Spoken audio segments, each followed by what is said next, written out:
Good morning. I'm David Bush, and this is Bush History. Welcome back. This is topic 17 in Bush History, and we're talking about the Progressive Era today. You can find all the information presented in this YouTube presentation at www.bushhistory.net. That's my companion website, and there'll be a folder. The folder will be marked topic 17. You have to click on it. You go through the home page, and there's a description of different folders. You click on the YouTube link and you will find a series of other folders, or subfolders if you like, and topic 17 is all about progressivism. Progressivism is a simple and complicated topic, and it takes some background information to really understand what's going on in this time period. The first thing we really need to do is think about what the word progress means. Progress sounds simple enough.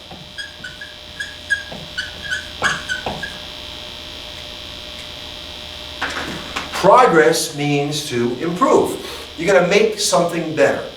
Well, what are we trying to make better here? What are a succession of three presidents, Teddy Roosevelt, William Howard Taft, and Woodrow Wilson, what are they trying to make better? We have to back up a little bit to understand where we're coming from and how we get to progressivism. We start out with the Civil War comes to an end, and we launch into the whole period of Reconstruction.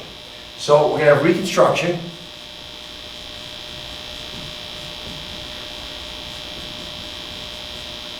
And that's going to occur till 1877. During Reconstruction, we're going to have industrialization beginning.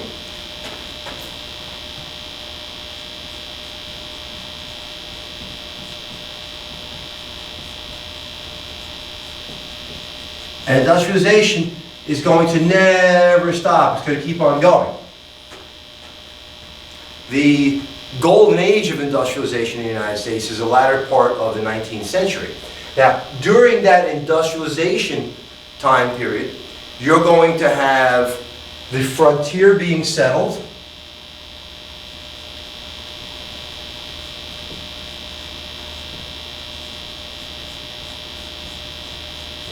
You're going to have a huge spike in immigration. And right around 1890, you're going to have Ellis Island opening up.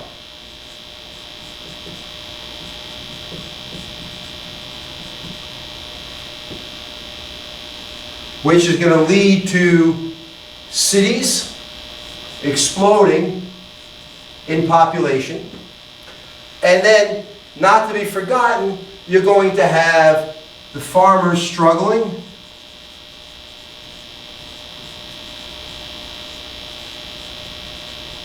And if you recall from our previous discussion, that's going to lead to populism. And populism is going to last really until 1896 with the election of William McKinley. That'll be the end of populism. In the 1890s, you're going to have imperialism. And then all of a sudden, we're going to find ourselves at the beginning of the 20th century. Well, while all of this is going on, there are people who are struggling. And they're struggling a lot. The industrialists aren't struggling. A lot of corrupt politicians are making their fortunes. Let's just take a quick look here. While we're industrializing, we're developing this huge wealthy upper class in the United States. And we're talking about, again, Carnegie, Rockefeller, Morgan, Frick, and so on and forth. The frontier is being settled because of the Homestead Act, so people go out west in huge numbers. This huge amount of land is attracting more and more immigrants to the United States, which is going to cause the opening of Ellis Island in 1890. And if you remember, Ellis Island is a gate, not a gateway. It's a screening center to keep people out of the country. It's a whole misnomer that it was welcoming to bring them into the country.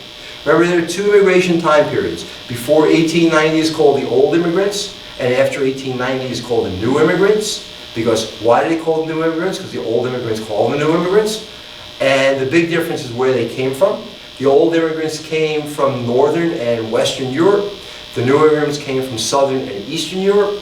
There was a big language barrier, as most of the new immigrants did not speak English, and there was a lot of prejudice from the old immigrants to the new immigrants. So that's going on. They're settling in cities, and what's happening in the cities, you're getting this population boom in the cities, in these ethnic neighborhoods that are called ghettos. And you have overcrowding, and you have disease, and you have unsanitary conditions, and these immigrants are getting jobs in factories, and the factories are working them like machines, almost like wage slaves. Remember, pre-Civil War, the South called the Northern workers wage slaves. So you're getting that going on. They're being paid a paltry amount of a salary to work under these horrible conditions. That's going on in the cities. At the same time, the farmers are struggling because the industrialists are making a lot of money off of the use of the rails to transport the farm products to the east. You're getting a lot of corruption in banking and favorable loan rates going to best customers. You're getting corruption in railroads and favorable railroad rates going towards the best customers. And the farmers are feeling very slighted, like they have no control over anything. And that's going to lead to the populist movement. And in 1896, when you're going to get William Jennings Bryan running for president, and then he loses. And populism dies. It just disappears. William McKinley is an old school Republican. Business, the business of America is business. He doesn't coin it, but that's the way that's the way he looks at it. And because of this huge industrial capacity we're seeing in the United States, we go overseas. And that launches us into our imperialist point of view and our imperialist time period. And we're going to end up with Hawaii, we're going to end up with the Philippines, we're going to end up building a Panama Canal in times. All this is going to occur, and people seem to have forgotten about the reforms. Well, something very funny happens. Not funny, ha ha. Funny in, did this really occur? A guy by the name of Theodore Roosevelt. Theodore Roosevelt becomes a rock star during the Spanish-American War. He was the Undersecretary of the Navy.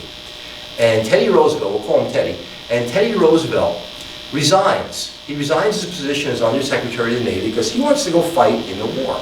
He wants to go fight in the Spanish-American War. He believes in the righteousness of America, and he wants to go help free Cuba from the Spanish domination. So off he goes. Well, he becomes a hero. He becomes a huge national hero with all of the folk tales about the Rough Riders and the Buffalo Soldiers. And after the war, people are saying, well, Teddy Roosevelt, you should run for this, you should do that, and you should get involved in politics more. And he's going to become governor of New York. But sometimes a very popular governor can be a pain in the neck to a president. You don't want the president not to be the most popular politician. I know what happens, but you don't want it. And William McKinley is running for his second term in 1900. So the Republicans get together and they come up with this very interesting idea. They say, what happens if we take Teddy Roosevelt and we make Teddy Roosevelt the vice presidential nominee? First of all, it'll be good for William McKinley because he will help William McKinley get reelected. Not that McKinley needed a lot of help anyway, but it would still be good for him. He'd get all those votes that William McKinley would not have normally gotten. And it'll shut him up. It will keep him quiet because he'll be the vice president of the United States. He is a Republican. William McKinley is a Republican. And at that point in time, he'll be the vice president, assuming they win the election of 1900, and he will be the loyal soldier. So here you get this thorn in the side, this irritant in the Republican Party is now going to become the vice president of the United States. And sure enough, in 1900, they win. McKinley and Roosevelt win the president and vice presidency of the United States. And now you have William McKinley in his second term. By all accounts, a fairly popular president. The Spanish-American War, the acquisition of American colonies, but then McKinley's assassinated. McKinley's assassinated, and the strangest thing happens. Without going into the details of the assassination, that's another point. The Republicans' worst nightmare becomes president of the United States. Because Teddy Roosevelt becomes president of the United States very early on in the McKinley second term. Basically, the entire McKinley second term is Teddy Roosevelt's first term. So now you have this New York governor with all these liberal, progressive ideas now as president of the United States. And you gotta believe the Republicans go, oh my God, what did we do? Because now he's gonna be president, and is he gonna turn things upside down? Because Teddy Roosevelt could suck the wind out of a room. He'd go to the Grand Canyon and he would be bigger. He had so much personality. There are a lot of documentaries on Teddy Roosevelt, and they're worth taking a look at. So if you get a chance to do that, the History Channel also has a very nice set of presidential videos, which I'll get to eventually. And that also works very well for taking a good look at Teddy Roosevelt. So let's examine Teddy Roosevelt as the progressive president. It's important to understand that progressivism itself encompasses 3 presidents. Teddy Roosevelt, 1901 to 1909. William Howard Taft, 1909 to 1913, and Woodrow Wilson, 1913 through 1921. So it's kind of like the Virginia dynasty 100 years before, from 1801 to 1821. Now it's the progressive era, 1901 to 1921. Let's take a closer look at this. So what is progressivism? Progressivism simply is to improve society. It's a broad movement to solve society's problems. We're going to try to solve alcoholism with the temperance movement. We're going to try to solve unequal political control with suffrage for women. We're going to try to solve the abuses of big business with trust busting and more antitrust legislation. All of this is going to go on during the progressive era of 1901 through 1921. Very much like 100 years before with the Virginia dynasty, you have a common mindset that lasts for 20 years. It encompasses 3 presidents.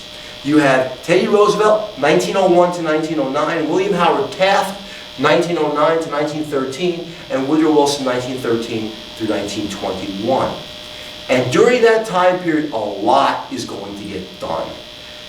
But it's going to get done, and it's going to work because there are presidents who share a common mindset. The progressives want what the populists wanted. They want government intervention to improve their lives. But the populists failed. They failed primarily because they were disorganized, living out on the range. They were farmers out on the range. Communication was not great. They were not well financed.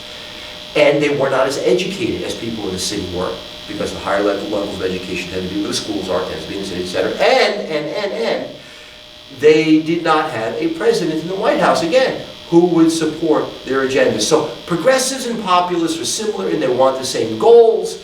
They're different in their methodology because they're much more organized. And it's like the populist takes off his country coat and puts his pitchfork aside and takes off his hat, puts on his city slickers, goes to the city, and now he's a progressive.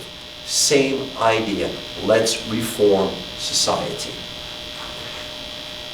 Many regulations occur here. You have 4 constitutional amendments. 16, 17, 18, 19, 4 amendments. By the way, amendments tend to come in clumps. Remember, the Bill of Rights all occurred in 1791, 10 amendments. You have the Reconstruction amendments all between 1865 and 1870. And then you get a gap, and you're going to get 16, 17, 18, and 19 between 1913 and 1921. So you have the Reconstruction amendments for 13, 14 to 15 gap. And then in 1913 you get 16 and 17. In 1919 you get 18, in 1920 you get 19. By the way, 18 is in 19, 19 is in 20. It's a good way to remember it. Anyway, keep going. The presidents, as I said, are Roosevelt, Taft, and Wilson. And they will be known as the progressive era presidents. In general, progressivism occurred across the entire social spectrum, all classes, all religions. It wasn't unified. It was kind of like the Occupy movement of recent times, where they wanted a broad series of reforms. There were categories of reform, if you like, but it wasn't like people got together in a room and said, we're all going to change society at the same time. It was more of a broad social movement. Some of the common themes was there was an anger. There was an anger at this unequal distribution of wealth, with the wealthy having so much political power and so much economic power. During the progressive era, we started to take a look at what individuals could do. Women become very empowered during the progressive era. because they're pushing for suffrage. There's a belief that the church needs to get more involved in society, and a whole social welfare movement comes out of the churches. For example, the YMCA, the Young Men's Christian Association, it's a church movement. It provides housing for young men in cities, and they're able to get a bit of education, some moral reform, and still go off to work. We also get all kinds of scientific and natural points of view coming up here. The Parks movement is going to come up. We're going to start to take a look at how labor works from a scientific point of view. And they really believe that there was a mission to improve society. We have these people called muckrakers. Muckrakers today would be people like who are on 20/20 and 60 Minutes and these different expose shows. They're going to take the muck. The muck is what's on the bottom of a pond, by the way. And if you ever stepped in it, you step in, all of a sudden it kind of comes up and you can see all the dirt. Well, they're looking for the dirt, these muckrakers, and they're going to expose it because they want something done. The idea is if you bring attention to the problem, something will get done. You got Jacob Riis, How the Other Half Lives. And what was interesting about Jacob Riis was he was a photojournalist, and How the Other Half Lives was photographs. And he went around major cities taking pictures of the poor and how their lives are actually so terrible compared to the wealthy people. You get S.S. McClure and Lincoln Steffens. You get the shame of the cities. Lincoln Steffens is talking about the political machines and how the political machines are dominating the cities. And that's not the way democracy is supposed to work. The granddaddy of them all, the jungle. The jungle taking a look at the Chicago meatpacking industry and the abuses, not just of the workers, which was the point of the book, but Upton Sinclair also exposes all the unsanitary conditions in the way the food is being handled. And there are people in his book who've lost their fingers, there are people who have died in vats of soup, and all this stuff goes out in cans, and we're going to eat it. This is where we start to have canned meat, spam comes around, things like that, and people are happy to have the canning process, but now we're starting to take a look at, is anyone examining this food? And we get legislation that comes from that. Lester Ward, he argued against this idea of social Darwinism. Social Darwinism is the idea of taking Charles Darwin's theory of evolution, that there are weaker and there are stronger, and the strong will survive and the weak will die off, and it was being applied to society. And that the industrialists were the stronger, and that the laborers were the weaker, and that was why the industrialists would dominate. The problem with using social Darwinism and applying it to people is that under Darwinism, the animals don't necessarily know they're going to die. They don't know they're going to have a future. They're not planning for the future. They're not saying, oh, I'm going to have a life and build a house and have a family. They're not saying that, so they can't plan for the future. The idea of mobility is simply based on I'm stronger than you are in the wolf pack. But people aren't really like that, although the social Darwinists were arguing that they were like that. John Dewey comes up with a whole different approach to education. He wants more involvement in education. He wants people to take a look at how they're being educated. As a matter of fact, there's a high school in Brooklyn that was modeled after Dewey's ideas. It's an 8-hour-long day at John Dewey High School, and students participate in their own schedule making because they can start to aim towards a career and to their interests as opposed to just taking this very rigid core set of classes.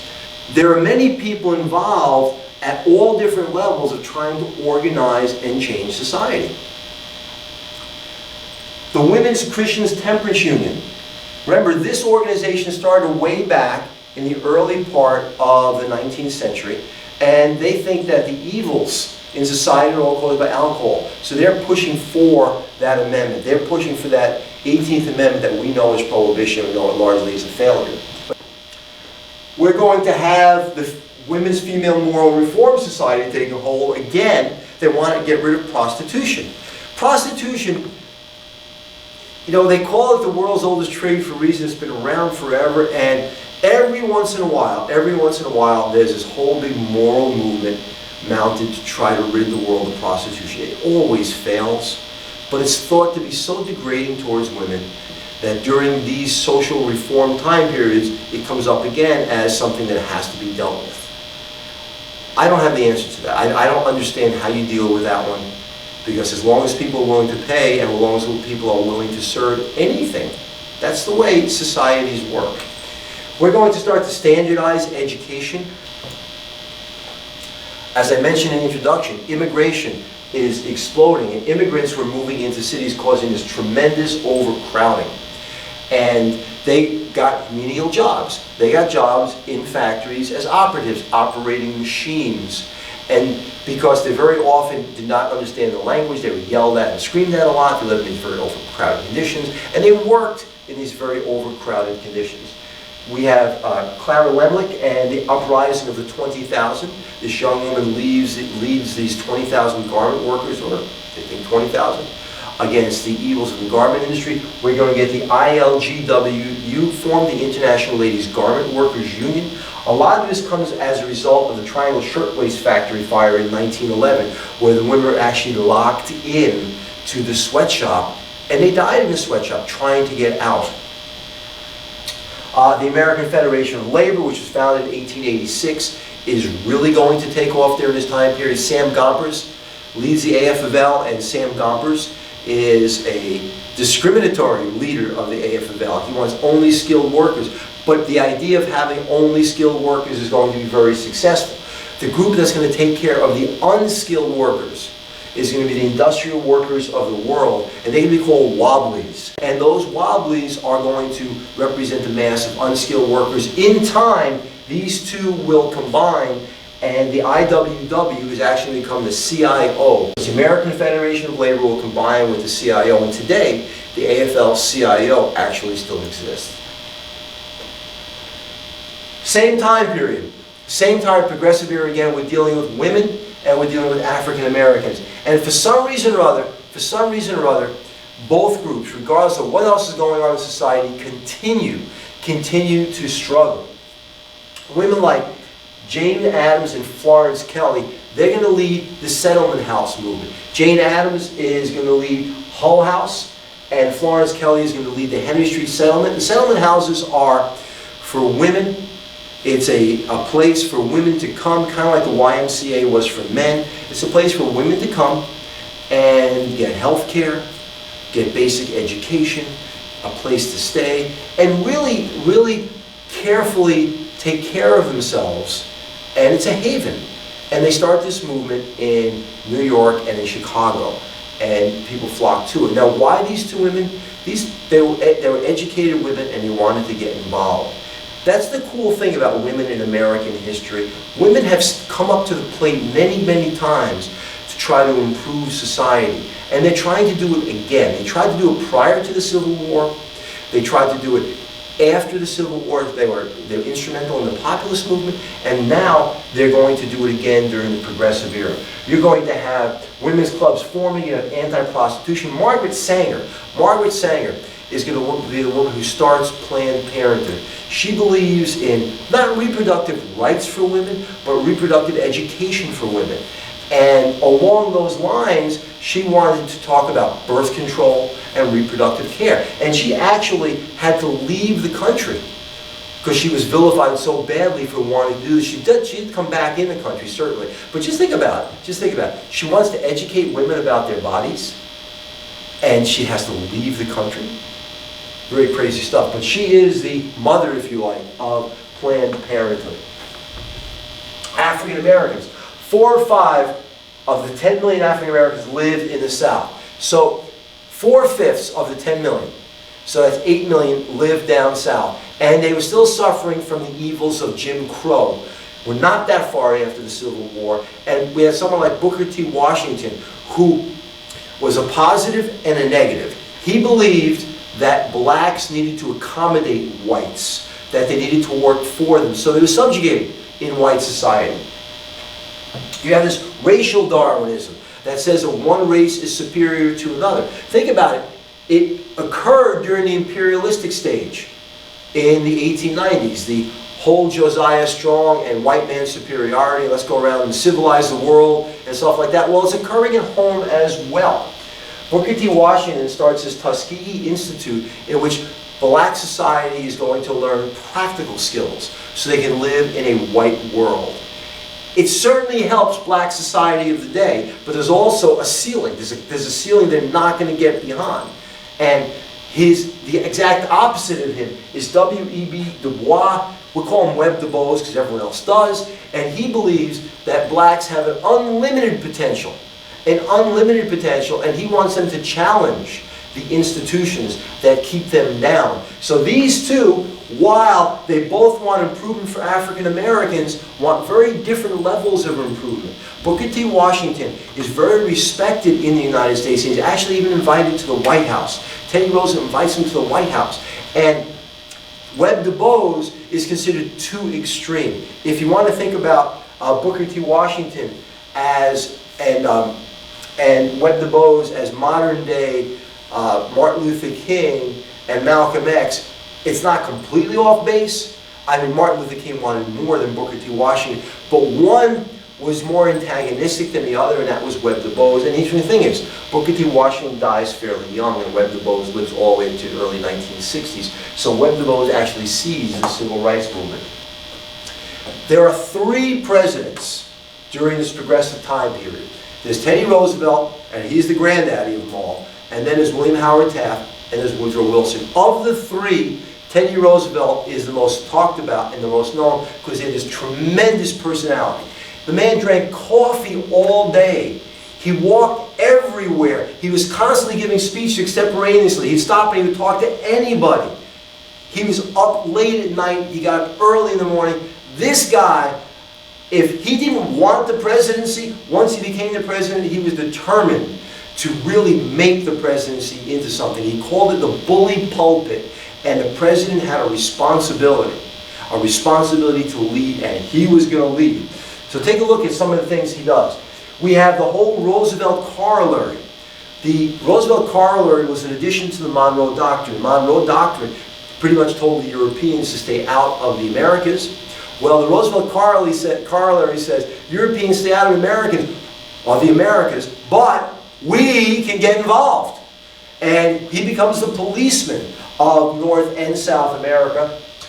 He has what's called this big stick theory. And Roosevelt's big stick, well, what do you think his big stick was?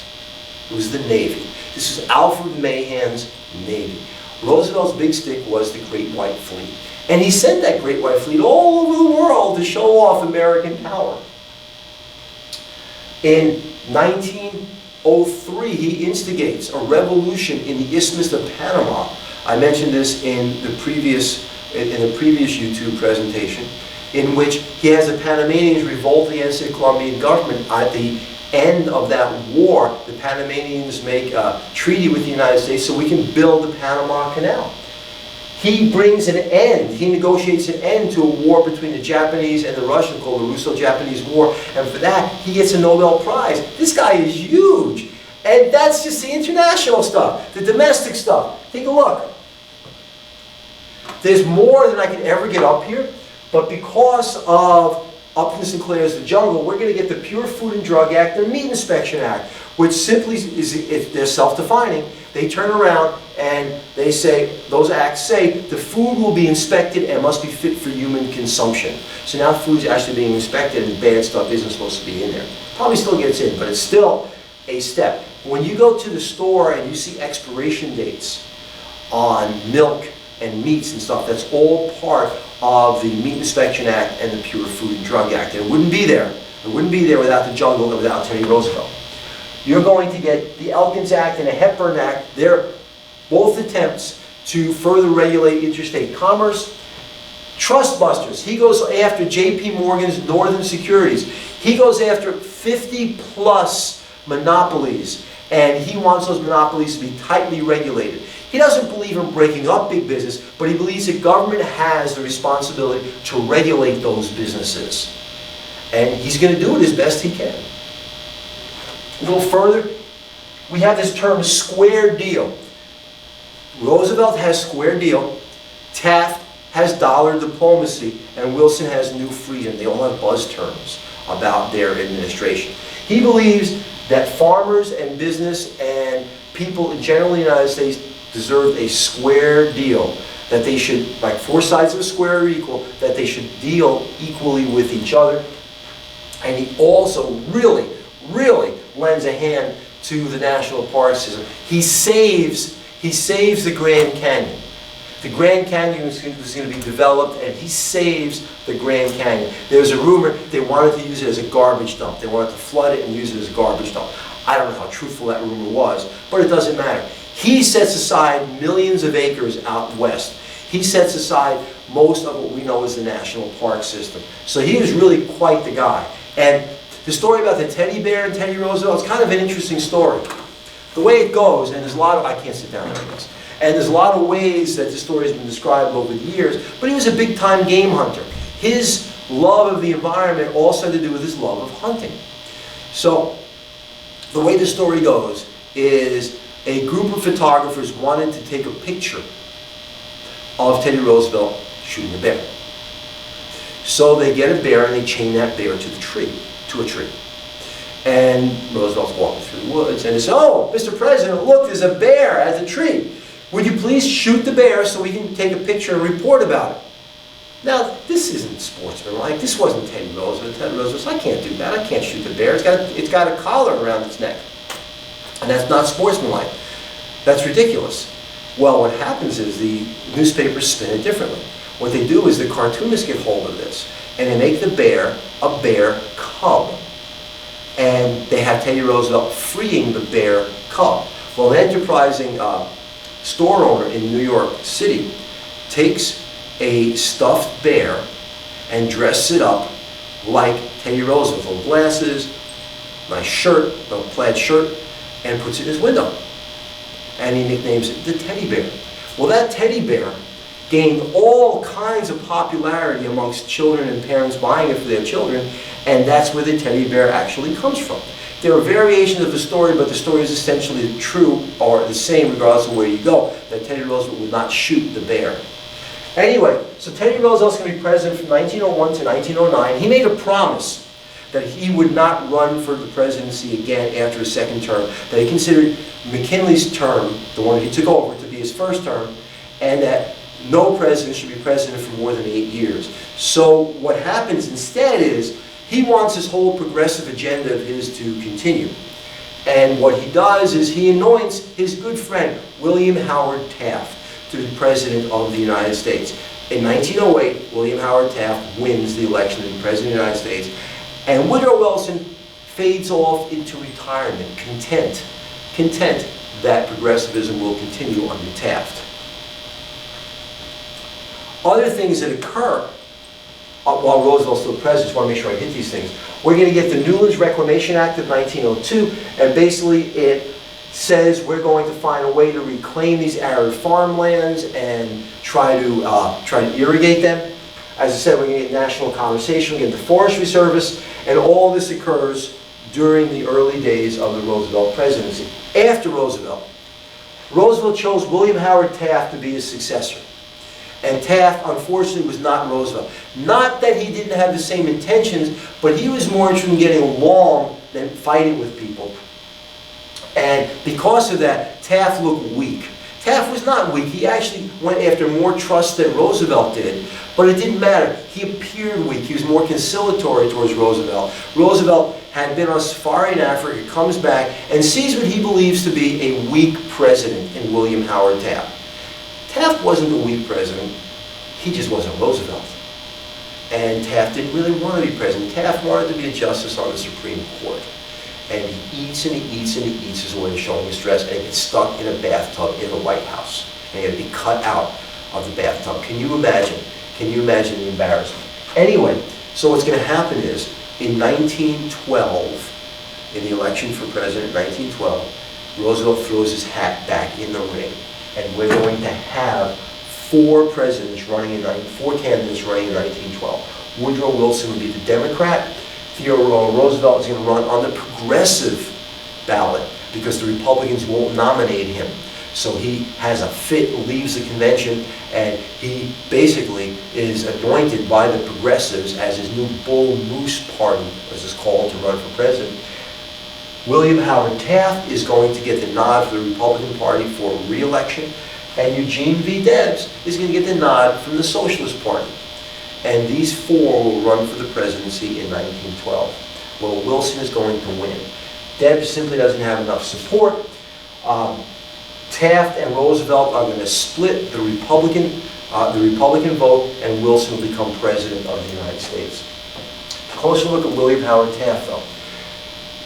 One of the early things he does in his presidency is pass the Payne-Aldrich tariff. Remember, tariffs protect American industry.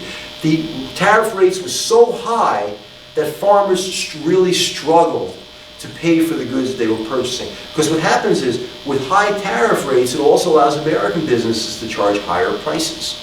And that's what's going to happen. And Taft, later on, admitted he hadn't read the bill completely before he signed it. Certainly didn't make him look very well. He actually goes after more big businesses than Roosevelt does. He has 90 antitrust suits. He goes after U.S. Steel, which had come from Carnegie Steel, the largest steel manufacturer in the world. He's going to go after them and try to limit them. He starts the U.S. Chamber of Commerce. He tries to get a corporate income tax in place. Now think about that. This would be the first time in American history where a big corporation will be taxed. And he believed, instead of a big stick and sending the Navy around the world, what we should do with other nations is use our financial power to negotiate trade agreements with them. We will trade with you if you do this for us. Once again, we're dealing mostly in Central America at this time. So Taft is a little softer than Roosevelt. Unfortunately, it's also looked at as being weaker than Roosevelt, and that's going to bring Roosevelt back to try to run again in 1912, to actually run again in 1912. Well, as I mentioned a few minutes ago, Taft is going to lose, Roosevelt is going to lose, and that's going to open the door for the Democrat. Woodrow Wilson, 1913 through 1921. Wilson is going to have to deal with two large problems. He's going to have to deal with progressivism, and he's going to have to deal with World War I, which is going to break out in 1914. Anyway, while Wilson is president, we're going to get the 16th Amendment in 1913, and that's going to be income tax. We are now, for the first time, going to charge an income tax to Americans based on the amount of money they make. It's going to be a sliding scale. The more money you make, the more you pay. But this is going to try to rein in some of the huge wealth in the United States. We're going to get the 17th Amendment, which calls for direct election of senators. A lot of people don't realize that up until the 17th Amendment, these senators were picked by state legislatures. Those state legislatures were dominated by political machines and corruption, so the senators weren't democratic at all. They were stooges for the different states in the Senate. The only part of the government that was truly democratic was the House of Representatives. But that's going to change with the 17th Amendment. The 18th Amendment is also going to pass under Woodrow Wilson, and that's going to be prohibition. 18th Amendment passes in 1919, and it'll be repealed in 1933. So the 18th Amendment, this should be 1919, by the way, not 1918. This is a typo up here. The 20th Amendment passed in 1919, so it's 1819 and 1920. And I will correct this on the PowerPoint that you can download and take a look at on your own. Anyway, he gets the Underwood-Simmons Act passed, and that basically reduces taxes, whereas Taft had been raising taxes. Wilson is trying his best to lower taxes. The Federal Reserve Act. Federal Reserve Act is the coolest thing in American history as far as I'm concerned. What it did was it allowed for the control of printing of money in the United States. If you take a look at a dollar bill, I happen to have one in my pocket. If you take a look at a dollar bill, in the lower corners and the upper corners of the dollar bill, you have the big one, you have a smaller number. That smaller number corresponds directly to the letter in the circle. So a 1 is an A, a 2 is a B, a 3 is a C, a 4 is a D. And they go up to 12. 1 through 12, those are the Federal Reserve banks in the United States. And those banks are located across the United States, going from east to west. Most of the lower numbers are in the eastern part of the United States. And we end up with number 12 being in San Francisco. What that does is, by allowing those banks to print money moving across the United States, or let's go from this way, across the United States, that allows for a more equal distribution of printed money, which is something the populace had wanted. And the Federal Reserve also regulates the money supply. They regulate it by analyzing something called M1. M1 is the money in circulation. If you have too much money in circulation, you get inflation. What does the Federal Reserve do? The Federal Reserve raises interest rates at that point. When they raise interest rates, fewer people are able to borrow money, and it brings down the amount of money in circulation, bringing inflation hopefully under control. If there's too little money in circulation, and the Federal Reserve deems that we need more money in circulation because it encourages jobs in manufacturing, they will lower the interest rates. When they lower the interest rates, it's cheaper to borrow money. If it's cheaper to borrow money, then more people will borrow money, which will cause business investment and more hiring. So that occurs under Woodrow Wilson. It's really a great tool. It's a great tool. The Federal Reserve was able to stave off full-scale economic collapse in 2008. We get the Clayton Antitrust Act. The Clayton Antitrust Act replaces the Sherman Antitrust Act by specifically saying monopolies are illegal. Sherman said combinations and restraints of trade are illegal. Clayton said, no, monopolies specifically, because Sherman was used against the unions as well. In the Clayton Antitrust Act, labor unions are exempted from antitrust lawsuits. We get the Federal Trade Commission set up. The Federal Trade Commission is going to regulate trade in the United States. All of this occurs under the Wilson watch. So it is a very successful presidency from the progressive point of view. What's not up here is World War I, because that's going to be the next topic.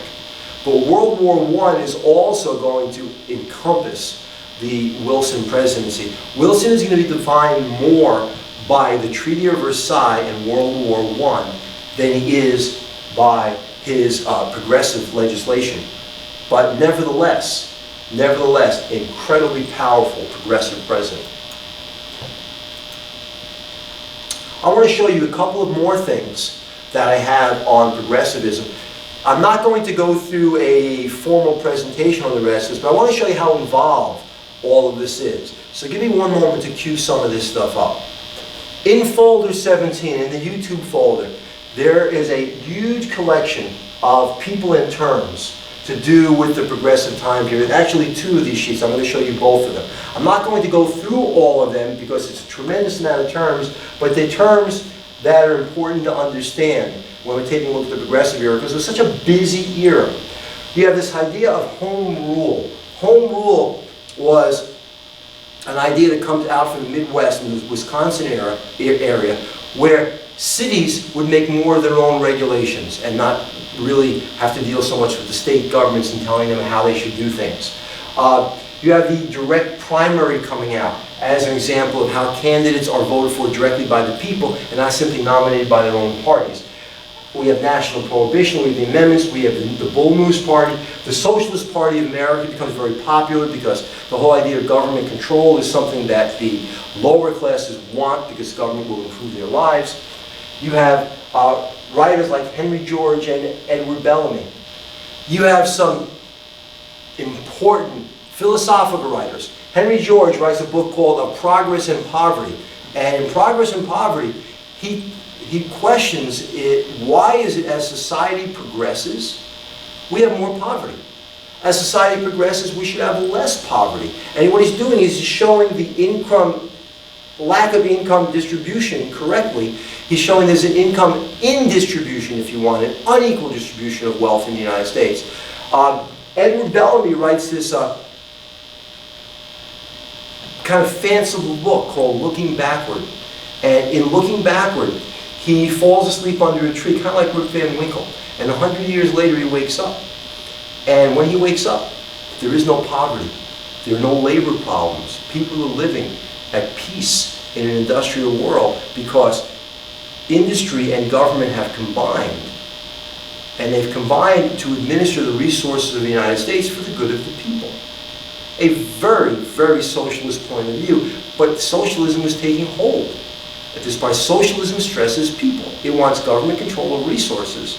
The manifesto had been written by Marx and Engels about 30 years prior to this.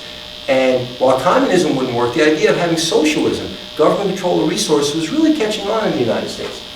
As mentioned previously, we have the International Ladies Garment Workers Union, Theodore Roosevelt, Taft, Ida Tarbell writes the history of the Standard Oil Company, in which she exposes John D. Rockefeller's practices, and she is pissed because her father had been an oil man and been put out of business by John D. Rockefeller. There's a lot of terms that would be good if you knew and understood, and that's why the list is very long.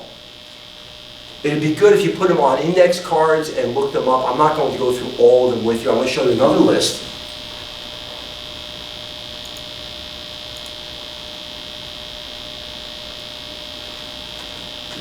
This list is all names of reformers. Some of them muckrakers, some of them had specific points of view in society they wanted to reform.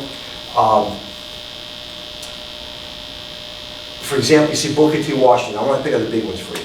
Ida B. Wells. Ida B. Wells wrote something called the Red Record, in which she exposed lynchings in the United States, and how lynching, even though the Civil War was over and blacks supposedly had protection by the United States government, they really did not have that kind of protection.